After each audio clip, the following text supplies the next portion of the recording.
Good morning, Judy.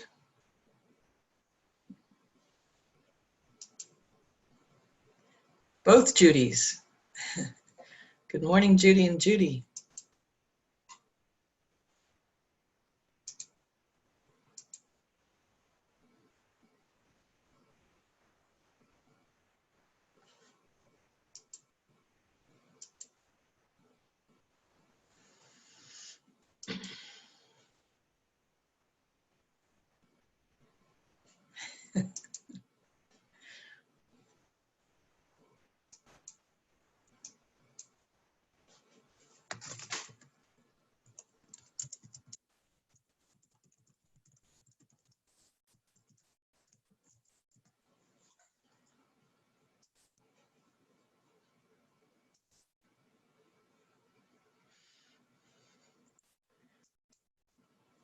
Someone has joined us that I don't recognize, but good morning.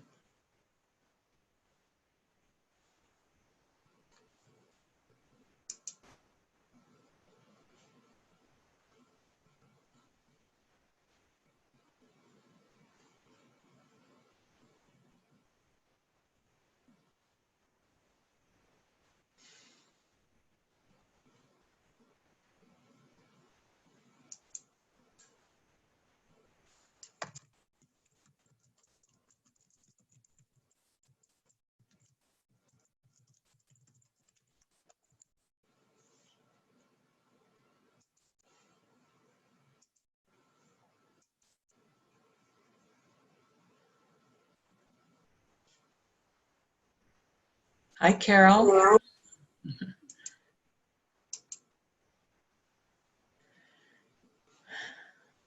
Hi, Sandy. Good morning, John and Carolyn. Nice to see you both. Good morning. And Carolyn wearing your hat, even at home. Yay.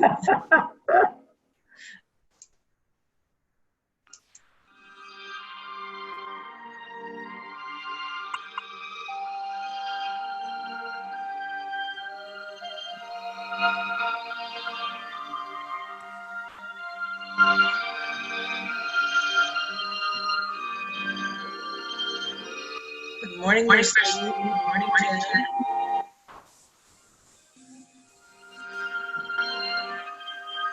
Good morning, John Murphy. Good morning, Jerry. Good morning, Mandy. If I miss anyone, it's just because it's hard to click through all these things.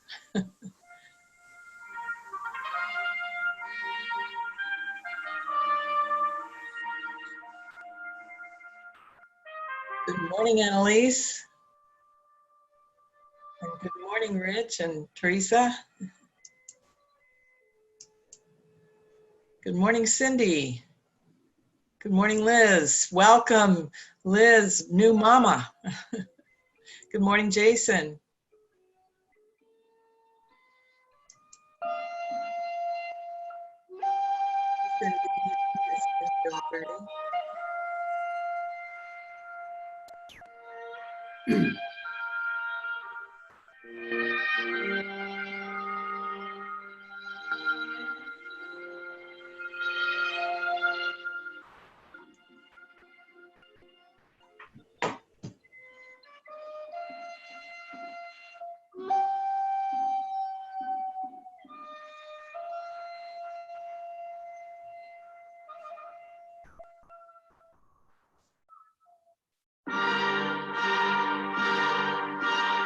Morning, Nancy. Morning, Ron.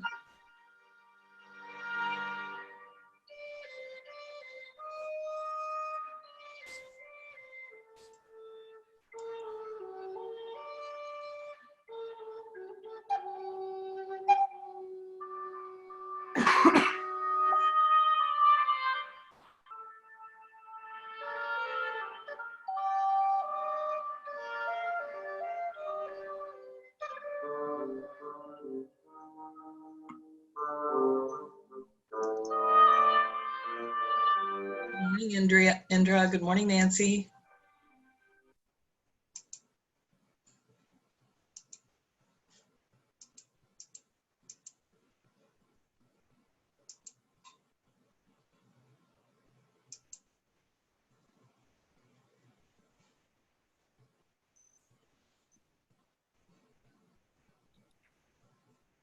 Hello, everyone. Good morning.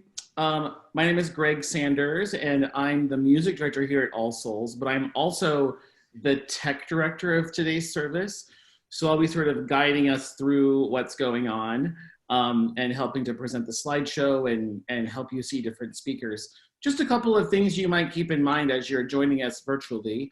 Number one, there's lots of different ways that you can choose to view the different videos in the service. And if you stay on speaker view, which is one of your choices, then you will see mostly what we hope that you will see. Now, you can certainly stalk your friends and neighbors and sort of look through all the different pictures, but if you choose speaker view, you'll get to see the person that we're highlighting who is handling that portion of the service. So speaker view is the best way to experience this service, in my opinion, and I hope you enjoy that. Also, a word about today's music. As a part of our series on decolonizing our faith, we are purposely highlighting composers whose voices maybe in the past have not been heard for one reason or another. And today we're celebrating all different music by Native American composers. So the prelude today is a piece by a young man named Connor Chi, who is a pianist. And this is a recording of his performance of a piece that he has written. So we'll go on with that, and welcome to our service. Thank you for being here this morning.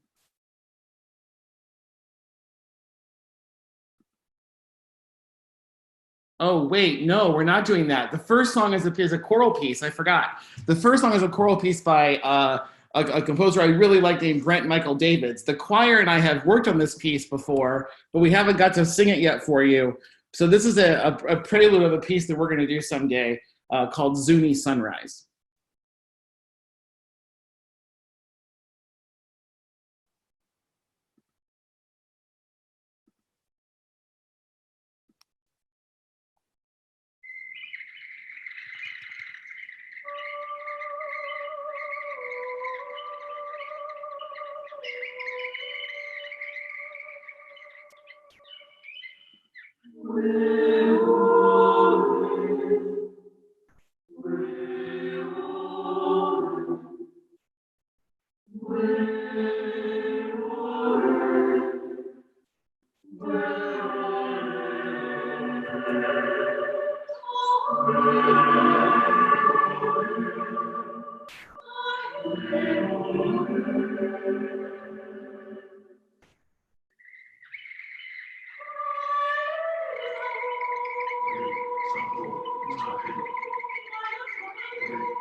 Good morning and welcome to the April 26th virtual service for All Souls Unitarian Church of Indianapolis.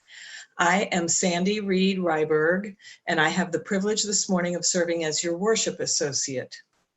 All Souls is an inclusive church where we honor the inherent worth and dignity of each person.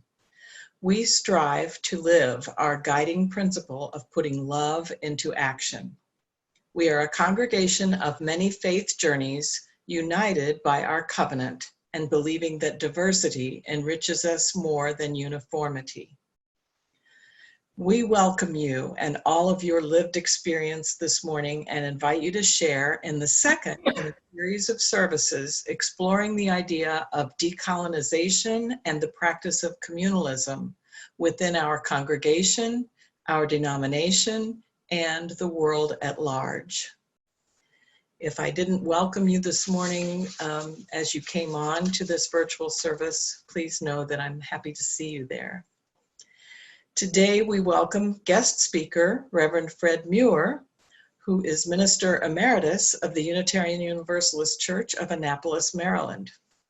Fred recently retired after serving UU congregations for 42 years. For 25 years, he has served the UUA, the Unitarian Universalist Association, in many capacities, most recently as Interim Director of International Programs. Since 1994, he has been the UUA Ambassador to the Philippines, and he is currently researching and writing about roles that Unitarian Universalists had during the American occupation of the Philippines from 1898 to 1946. Fred and Karen have been married for 48 years and have 2 adult children. And Fred has mentored our minister, Reverend Anastassia Zinke, who is away this week. At this time, please join me in reciting our covenant, while Max Patton, child of our membership coordinator, Allison Zafaratos, lights our chalice in honor of their 17th birthday. The covenant should appear on your screen in a moment. Love is the spirit of this church, and service is its law. To dwell together in peace, to seek the truth in love, and to help one another. This is our covenant. Thank you, Max. Good morning, everyone. It's a real pleasure to be with you. And these opening words were written by the Reverend Stephen Kendrick, a Unitarian Universalist minister. And what you see on the screen in front of you is just the first paragraph of the opening words. And I will continue on, it's not too long. We are here to face the truth about ourselves, about this faith we love, and the ways it presently serves others in the world, as well as to open ourselves to ways that can better and more joyfully reflect our potential and core values. We want to know the ways we are bound to one another, as well as to larger religious movements normally beyond our sight and vision. We say we are open and diverse, and yet it is too easy to feel stuck in old paths and stubborn habits, reflecting not so much tradition, but our comfort. We want to answer the call to service, to a world that needs our message, our hope, our revived energy. And so it is we are gathered to learn, to unlearn, to hear, and to move forward. Amen.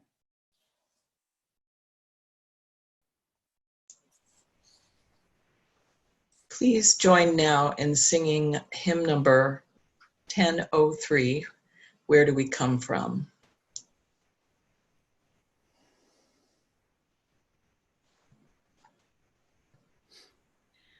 Where do we come from? What are we? Where are we going? Where do we come from? What are we? Where are we going? Where do we come from? What are we?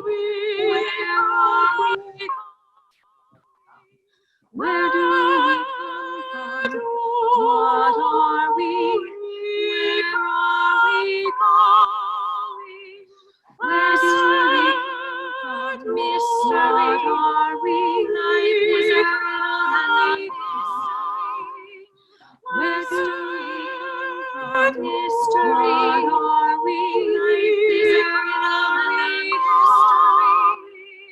Where do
If we had been at the church, we would have all done that in different parts, but thank you for that music. Our reading this morning is from an essay by English novelist Zadie Smith entitled, "What Do We Want History to Do to Us?" Zadie Smith has been a vital literary voice since her first novel, White Teeth, became an instant bestseller in 1996 when she was only 21 years old. Born in London, the daughter of a Jamaican mother and an English father, Smith has been a tenured professor in the creative writing faculty at New York University for the last 10 years. I ask myself what I want history to do to me.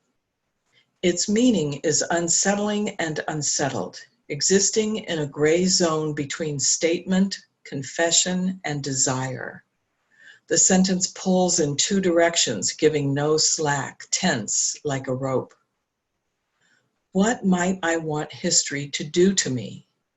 I might want history to reduce my historical antagonist and increase me. I might ask it to urgently remind me why I'm moving forward away from history, or speak to me always of our intimate relation, of the ties that bind and indelibly link my history and me. I could want history to tell me that my future is tied to my past, whether I want it to be or not.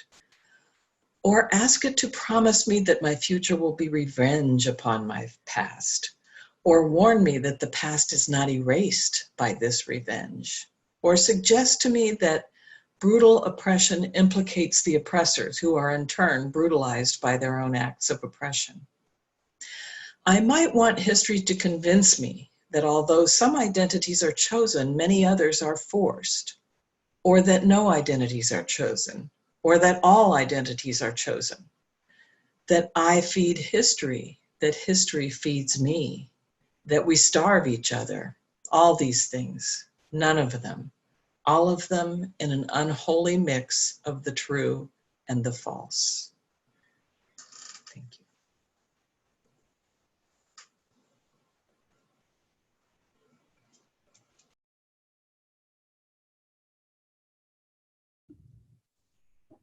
Good morning. For those who don't know me, my name is Sarah Cannon, and I'm the Director of Children's and Community Programming here at All Souls. And I have a question for the young and young at heart among us this morning. Do you have a favorite dinosaur? If you do, you can put its name in the chat box. Right now, my favorite dinosaur is the T-Rex. I like it because it has short arms like me. It's basically the coolest dinosaur ever. And I want everyone to know that. So here's where I'm going to start. Do you recognize this place? What is its name? That's right, it's our very own city, Indianapolis. You can see the canal and the Children's Museum, but I think it could be even cooler. Here's how. I'm going to take a flag with a T-Rex on it, put it right there by the canal, and tell everyone that Indianapolis will now be called T-Rex Town. Like this. Then everyone will have to call Indianapolis T-Rex Town instead, forever, because I said so. Some of you look a little bit skeptical. And if you don't agree, I don't know how I'm going to get everyone to go along with this. After all, there are a lot of people in Indianapolis, and they don't all have to do what I say. Maybe I'm starting too big. Well, how about this? This is my neighborhood park. A neighborhood is smaller, right? What if I put my flag there and call it T-Rex Park? I wouldn't have a whole city named after T-Rexes, but it would still be pretty cool. You don't think so? All right. Well, what about this? Some of you know my kid, Evan. This is Evan's room. It's nice, right? But I think it would be much cooler if we called it T-Rex room. I mean, I'm the mom, I'm in charge, so I can do that, right? I guess even if I could, I probably shouldn't. I really thought using a flag to claim what I wanted might work. After all, it has worked before. Maybe you didn't know about that, but it's true. For many years, some people, often people from Europe, have gone to other people's homes and put a flag in the soil. They've said, this place has a new name. They didn't ask anybody for permission, they just did it. And unlike me, they were willing to do hurtful things to force people to agree. So when they tried this, it worked. It worked so well that in some cases, it's actually hard to find out what that place's name might have been before that flag was planted. But it's worse than that. Because when a person who disrespects you enough to change the name of your home without asking comes around, they're probably going to do a lot more. They might say they're in charge not just of your home, but of you, where you go to school, who you work for, whether you get paid for that work, what you wear, how you pray. How do you think these people got the idea that any of this was okay?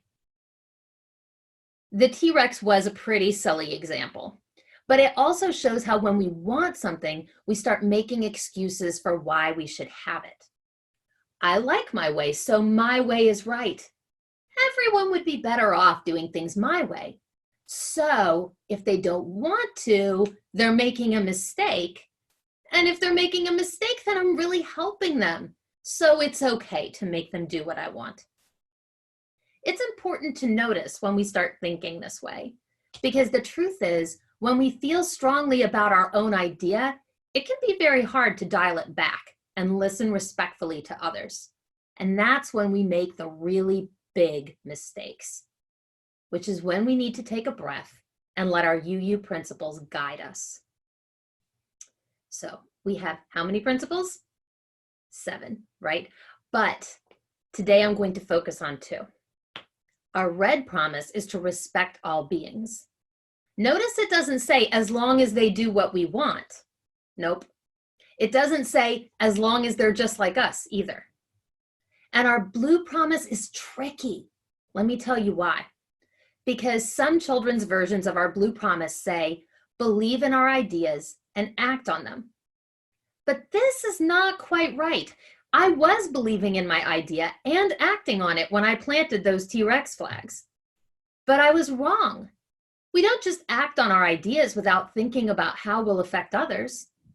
So the way I like to say the blue promise is, everybody has a voice, everybody gets a vote. Our UU principles aren't just ideas we talk about in church. They're the lessons UUs have learned from all the mistakes in our history. They're there to help us at home and at the park and even at the canal too. Even if we wish we were, we're not perfect. We're going to make mistakes, but the principles can remind us to be better. Thank you.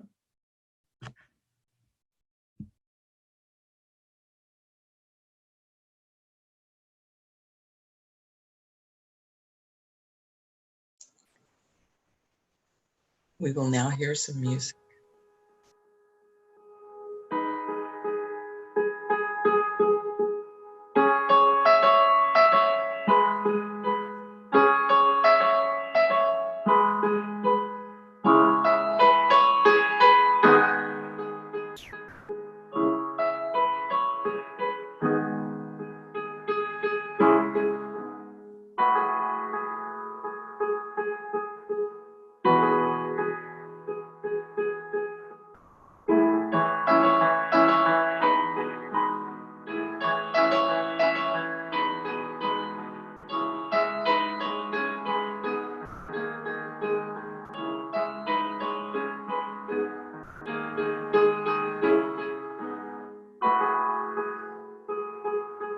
Historical antagonist and grace me.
Some of you may remember Richard Blanco. He was the poet at President Obama's second inauguration.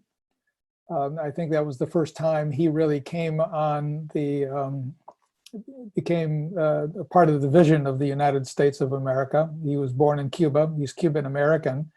And subsequent to that inauguration, he's had several books of poetry published, many of them by our own Unitarian Universalist Beacon Press.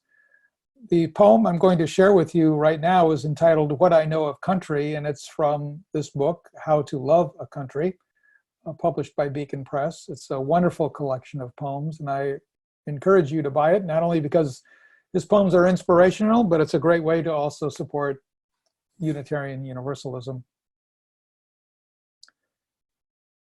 Those picture books from grade school days, pilgrims in tall hats, their gold-buckled shoes I wanted so badly, white-wigged men standing tall in velvet-curtained rooms, holding feathers in their hands, inked words buzzing off the page into my heart's ear, life, liberty, happiness for we, the people, singing of shining seas crossed, the spacious skies of a God-blessed land when a song and a book were all I knew of country. I've forgotten the capital of Vermont and Iowa, but I remember my eyes on a map, mesmerized by faraway cities, towns I couldn't pronounce, or believe the vast body of this land belonged to me and I to it. The Rockies' spine, blue stare of the Great Lakes, and the endless shoulders of coastlines, the curvy hips of harbors, rivers like my palm's lines traced with wonder from beginning to end, the tiny red dot of my heart marking where I lived, when what I knew of country was only what I read from a map. I wanted to live in the house I dreamed from television. Cushy sofas, crystal candy dishes, mothers who served perfectly roasted turkeys with instant stuffing, children with allowances and perfect teeth, fathers driving teal blue cars with silver fins to some country club I'd surely belong to someday.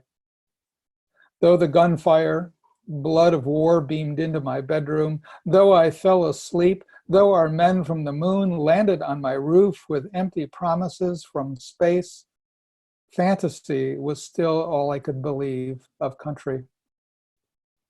I didn't want to change the channel, but I did. I lifted the shades, let light shine on the carpets, stained with lies I'd missed, and saw the dust of secrets settled over the photos. The house began to creak, fall apart around me. Alone for years, waiting at the kitchen table, the last to know, asking my reflection in the windows, how could you, America? With no answer, for all I knew of country was my hurt and rage. But home was home. I dusted off the secrets, cleaned up the lies, nailed the creaky floors down, set a fire, and sat with history books I'd never opened, listened to songs I'd never played, pulled out the old map from a dark drawer, redrew it with more colors, less lines. I stoked the fire, burning on until finally, okay, nothing's perfect, I understood.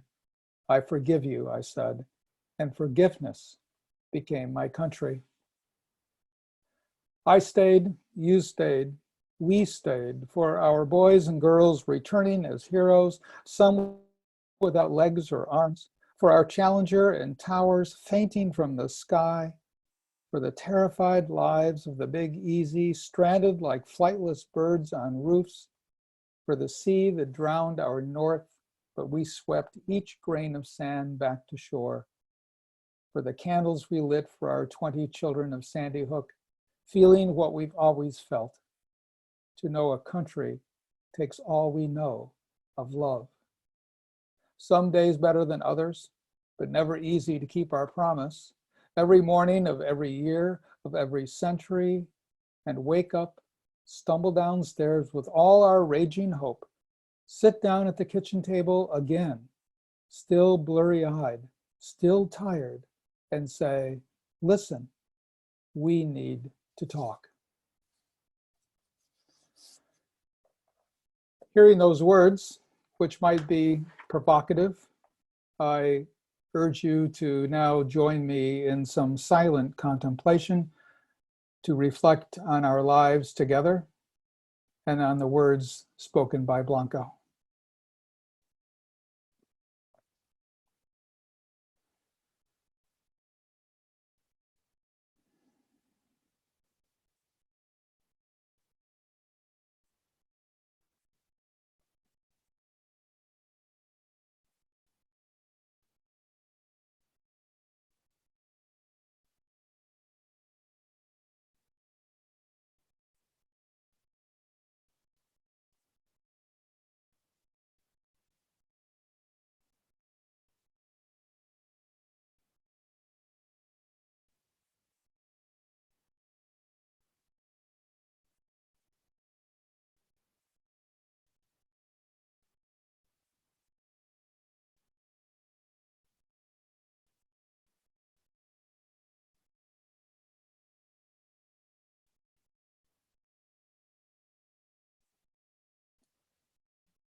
Let us draw this time of silent contemplation to a close by listening to or singing hymn number 1031, Filled with Loving Kindness.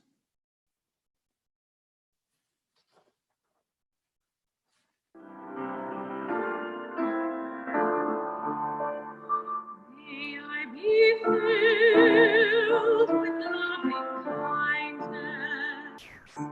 May I be well.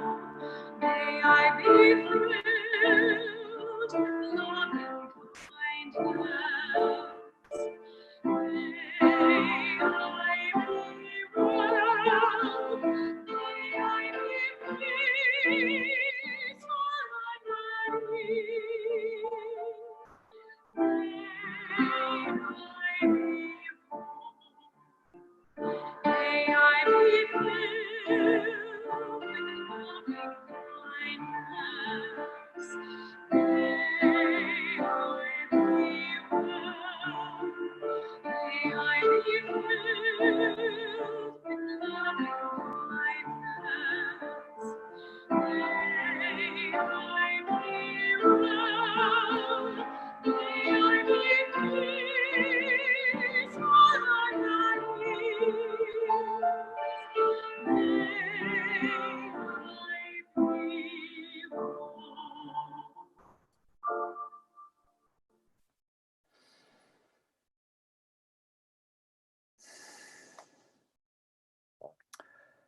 Before the pandemic, I'd read the essay that Sandy shared with you by Zadie Smith. And one of the things that struck me right away was the use of her word to do and not to teach. And I began to wonder maybe why. It would have been so easy, and perhaps it sounds more familiar to say, what do we want history to teach us instead of to do to us? And I concluded that maybe to teach us is simply too passive. My guess is that we all have been taught a lot about history. We have learned a lot. And sometimes that learning, that teaching can be quite passive. And yet she uses the word to do, which to me can be more active.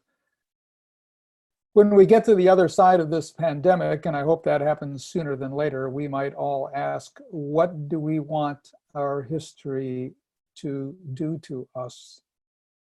So please keep her question in mind as I engage you this morning. And I would urge you to make it personal. That's when history comes alive. Ask yourself, what do I want history to do to me?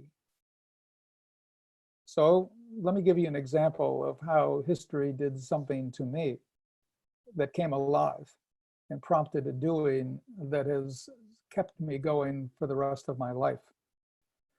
That doing was about transcendentalism, that cultural literary movement that became a political movement that began in Boston in the 1830s and lasted until the 1860s. In fact, it was just 50 years ago, April 22nd, 1970, the first Earth Day, that I was a junior in college and I was taking a class in American literature, and we were studying three of the great transcendentalists, Emerson, Thoreau, and Whitman.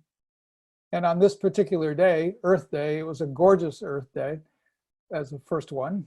And my professor wanted us to go outside. We would sit underneath a big maple tree, and he was going to read to us Ralph Waldo Emerson's 1838 Divinity School address. And so we went outside and my professor began to speak. And it was as though he was channeling Emerson and he was speaking to me. And when he got to the end, I remember coming up to him and saying, Dr. Cogger, does the religion that Emerson belonged to still exist? And he said, yes, it's called Unitarianism or Unitarian Universalism. And I said, do they have churches? And he said, yes, in fact, there's one on the west side. In fact, I'm a member. Would you like to go? Well, that university was Butler University, and that church that I attended was All Souls Unitarian Church, your church. Since then, I have talked a lot about the Transcendentalists, about the Transcendentalist movement. And my guess is that every congregation's newcomers class, which always involves a little bit of history, likes to highlight that part of our history. It's a part of our history that we're very proud of, that we can talk about easily. Some people refer to the Transcendentalist period in Unitarian Universalist history as our golden age. We're selective in the history that we tell, whether that's about ourselves, about our family, about our nation. And as Unitarian Universalists, we love telling about the Transcendentalists. But I also know that telling what we know about what we love can also be hard. It prompted Richard Blanco to write in the poem I shared, to know a country, and I would say to know a faith, takes all we know of love. Some days better than others, but never easy to keep our promise. Let me repeat that. To know a faith, Blanco writes, a country. To know a faith takes all we know of love. Some days better than others, but never easy to keep our promise. It wasn't even 50 years after the Transcendentalist movement that the Transcendentalists' sons and daughters, their grandsons and granddaughters, tested the love and promise of their message, of our country, of the faith as shaped by their ancestors. First, in 1893, in the Kingdom of Hawaii, then Ambassador John Levitt Stevens helped to plot the overthrow of the monarchy of Queen Liliuokalani.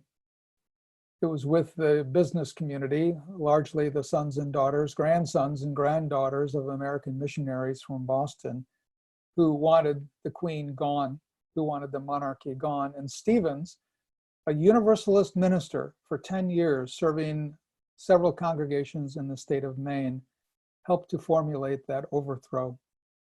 It was 5 years later that Hawaii was annexed as a colony.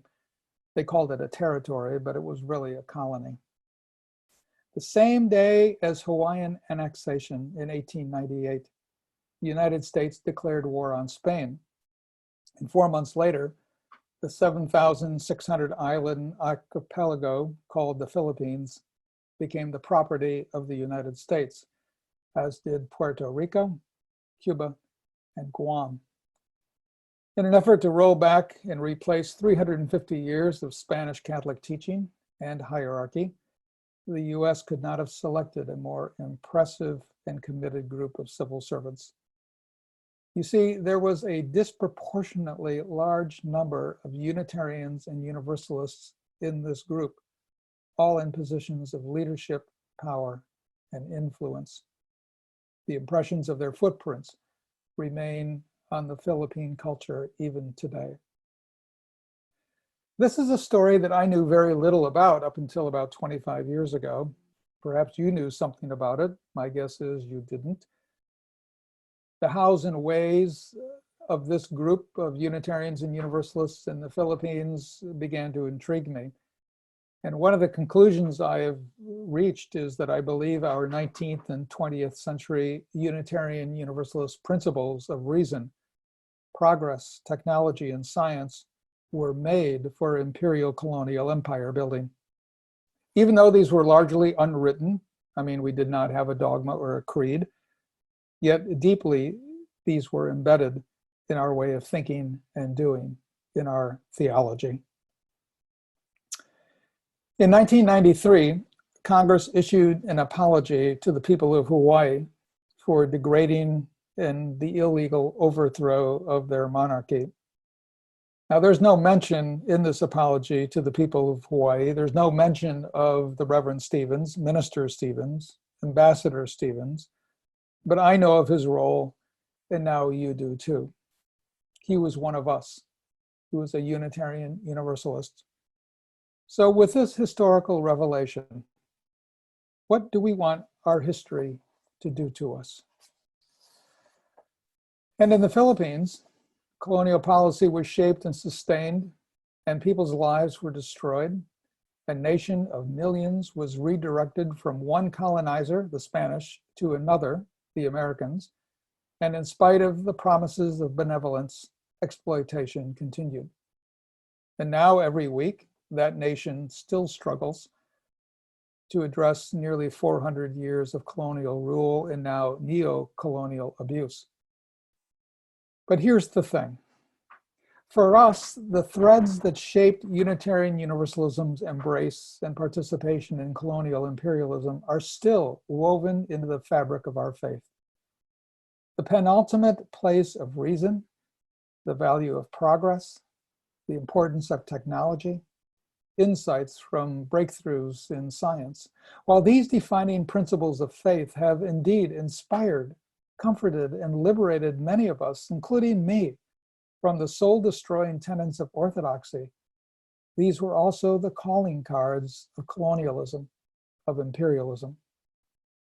In other settings, with people not of the North Atlantic heritage, these principles and the theology it shaped have been used to create and continue legacies of practice that form a history of United States imperialism, as well as Unitarian and Universalist imperialism that are not what we want, nor are they what we aspire to.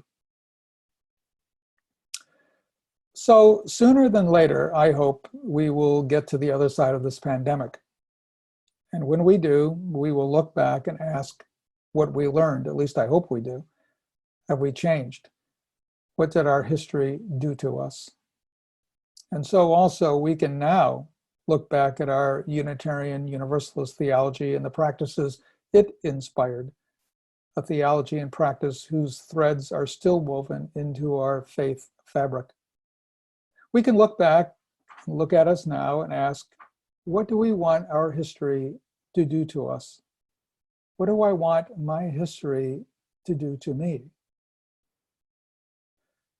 Richard Blanco's poem is descriptive of a lifelong process which concludes with the revealing and challenging affirmation, listen, we need to talk. You see, in spite of the opportunities, Blanco never left the conversation. While his Cuban-American heritage was in part the result of Spanish and US imperialism, he chose to stay in the conversation. He did not leave the table. May we do the same.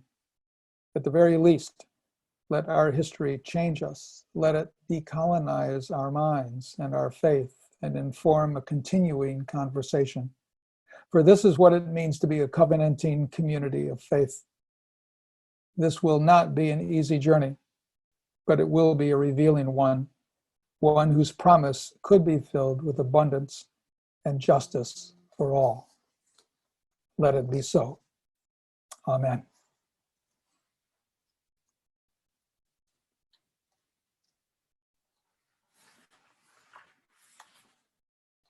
Good morning again, everyone. Each weekend, we make available what we call a connection card. And as we've taken our services virtual, we've taken our connection card online as well. And so if you copy and paste this link into a new browser tab, you'll see a Google form open that you can fill out to get more information about our programs. And I also want to lift up that because we do believe in and are a democratic institution, whether you're a member or a visitor, you have a unique opportunity here to tell us what programming would most affirm and support your spirit during this time, and what kind of services you would like to see over the summer and who you would like to see preach. But there's one specific opportunity that I really want to lift up this weekend, and that is the Night Without a Bed campaign. As many of you will know, Family Promise, a charitable organization right here in Indianapolis, runs something called the Interfaith Hospitality Network.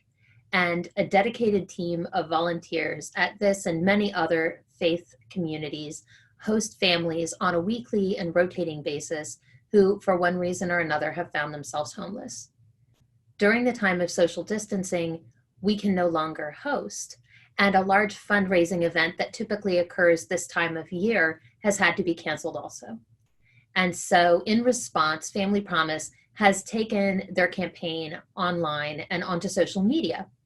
On May 2nd, which is coming right up here, we're going to host the Night Without a Bed campaign, which is a night during which people make the choice to sleep anywhere but their bed, whether that's a sleeping bag, a sofa, a hammock, your car, a tent. Be as creative as you choose, but take photographs, post them on social media. If you look at our social media, you'll find donation links that you can share. And also, when people go to that donation site, there's a drop-down menu where they can select our team, All Souls Indy, so that we can make sure Family Promise and the Interfaith Hospitality Network know that they remain in our thoughts and in our hearts, even during this difficult time. Because just as with our No Questions Asked food pantry, we're finding that these services are more important than ever. At this time, I hope you'll take out a moment to fill out this form, and we'll have some music while you do. Thank you.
Sandy, you're muted.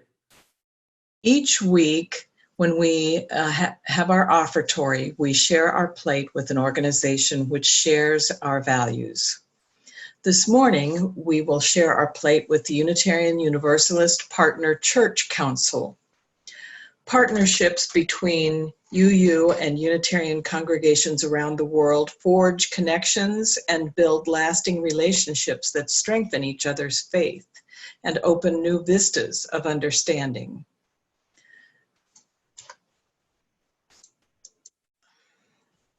I hope you could hear me.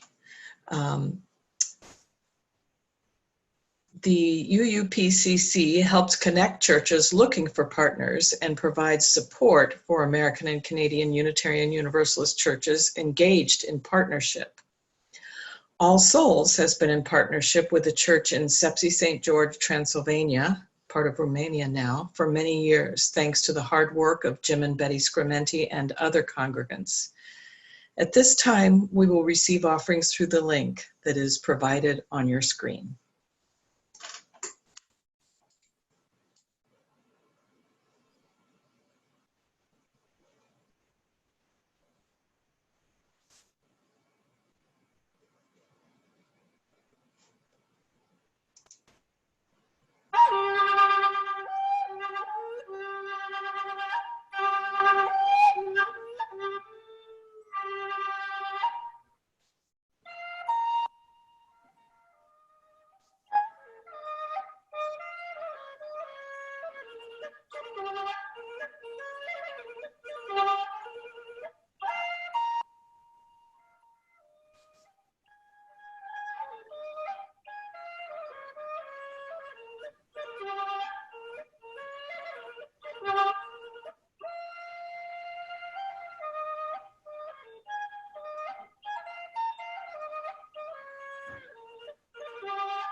Our closing words were written by Maya Angelou, who, interestingly enough, was the first poet to speak at President Obama's first inauguration.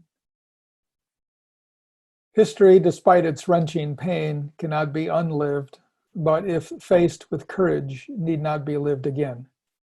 Lift up your eyes upon the day breaking for you. Give birth again to the dream.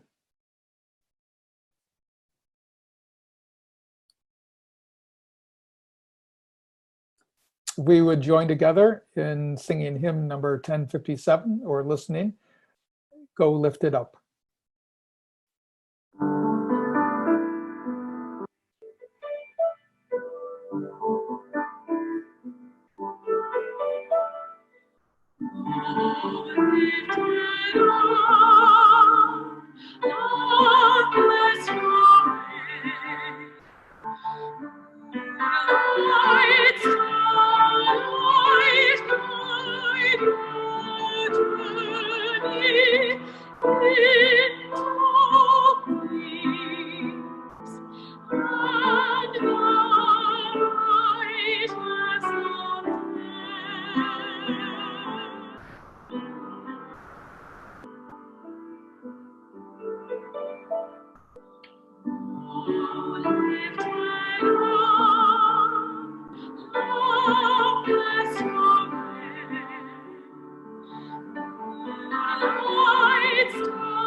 Thank you everyone for joining us today. Our announcements are listed there for you, so you can check those out.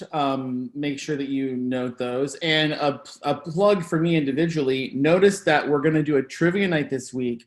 We had it scheduled last night, but we didn't have a huge turnout. So we decided to postpone it until a later date this week. So I'm going to let you know via email through Shelley and through social media. We hope you can join us for just an evening of fun. Thank you for joining us today. You'll have a few minutes to go get some coffee, and then we'll put you into your virtual coffee hour rooms. Have a great morning, and thank you for joining us here at All Souls.